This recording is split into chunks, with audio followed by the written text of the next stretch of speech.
From Neural Newscast, this is Stereo Current, sound, culture, and the systems that shape them. Stereo. Welcome to Stereo Current, the daily briefing on the sounds shaping the underground and the culture spinning on the deck. It is March 15th, 2026, and I'm Sloan Rivera.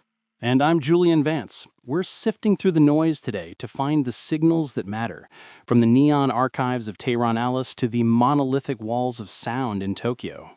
It's a Sunday that feels like it's vibrating at a different frequency, Julian. There's a certain weight to the music crossing our desks this morning, an intersection of deep introspection and outward protest. The digital and the analog are fighting for space, as usual. But before we get into the archives, we should probably talk about the sheer atmosphere being built by some of our favorite international finds this week. Let's start in Sydney. Venetia Naden just released a single titled Submerged, and it's a masterclass in what A&R Factory calls Lynchian ambient depths. It's Greek-born, Sydney-based electronic art that feels less like a song and more like a slow pull into the subconscious. Julian, the textures here are almost alchemic. Yeah, Nadine really understands the power of non-lexical harmonies. It's folk-esque chimes meeting stripped-back arrangements. It doesn't force momentum, it just lingers. It reminds me of those late-night sessions where you're not sure if you're awake or dreaming. Very esoteric, very deliberate. Exactly. It's a vessel for hidden architecture. And if Venetia is pulling you inward, Tokyo's Rainbow Belts is trying to flood your entire sensory system. Their new single, 246, titled after the famous Tokyo thoroughfare, is what they're calling a monolithic monument of shoegaze. Monolithic is the word, Sloan. It's got that pulsating, oscillating energy that actually feels physical. You've got these dream pop harmonies floating about a rhythm section that's basically a freight train. It's that viscerally ethereal signature that makes the Tokyo scene so resilient. They aren't just playing loud, they're sculpting scale. It's a beautiful tumult. But shifting gears from the studio to the stage, the big conversation this week is centered in Austin. SXSW 2026 is officially the year Mexico stopped being a guest and became the core of the festival. Yep, it's about time. Indie Pulse Music is tracking this huge shift. We're seeing everything from Música Mexicana heavyweights like Peso Pluma to a massive wave of indie and experimental acts.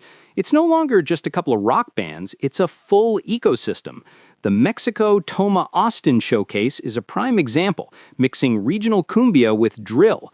It's showcase sin fronteras in the truest sense. I'm particularly watching Sofish. She's from Jalisco, and her track Me Caigo is this flirty fusion of French house and R&B. She's using her first United States festival appearance to preview an album called La Femme Illustrée coming in May. But what I love, Julian, is her lyrical edge. She references the Madres Buscadoras de Jalisco, the women searching for their disappeared loved ones. It's pop with a conscience. And then you have La Texana out of Baja California.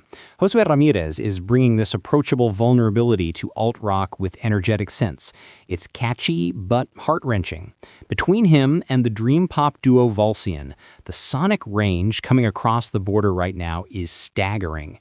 It makes the old United States and United Kingdom dominance look a bit tired.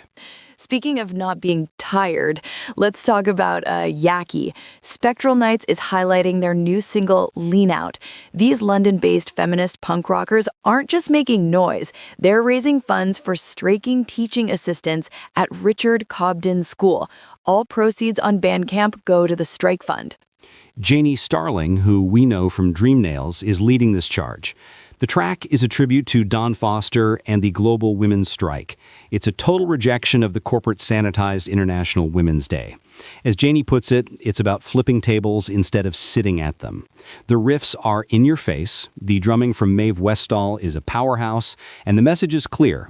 Care is work, and it's time to pay up. Right. It's that who cares for women, other women line that really sticks. It's vital, crunching punk. From the front lines of North London to the digital dreamscapes of Myslie, our next topic is a bit more of a deep dive into the power of the mundane. Myslie is such a fascinating case study. They recently sat down with A&R Factory to talk about their project, Walker of the Sunset Path. It's a narrative-driven game where songwriting and world-building are inseparable.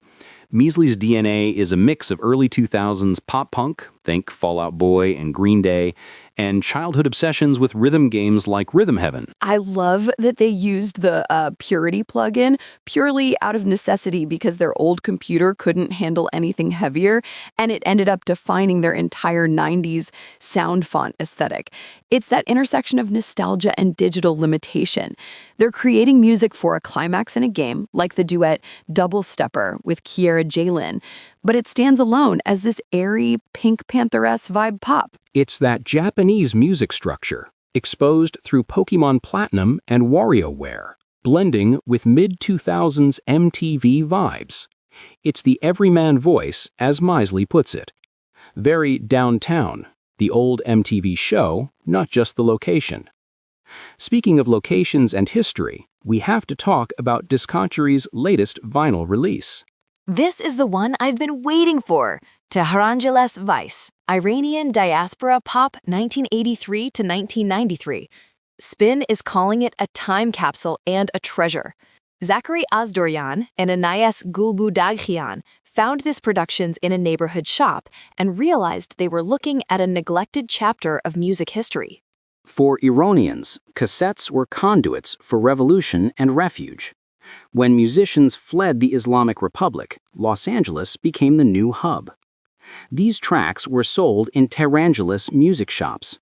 Now they're on double gatefold vinyl with this incredible Natalie Miller art that looks like Duran Duran's Rio through an Iranian lens.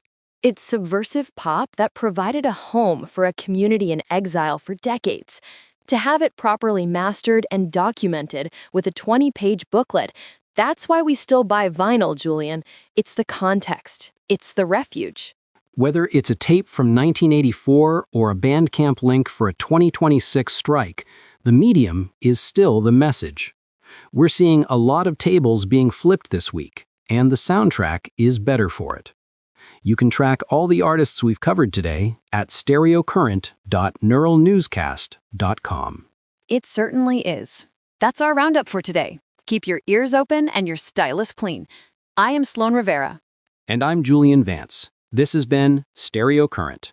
Neural Newscast is AI-assisted, human-reviewed. View our AI transparency policy at neuralnewscast.com. See you in the crates. This has been Stereo Current on Neural Newscast.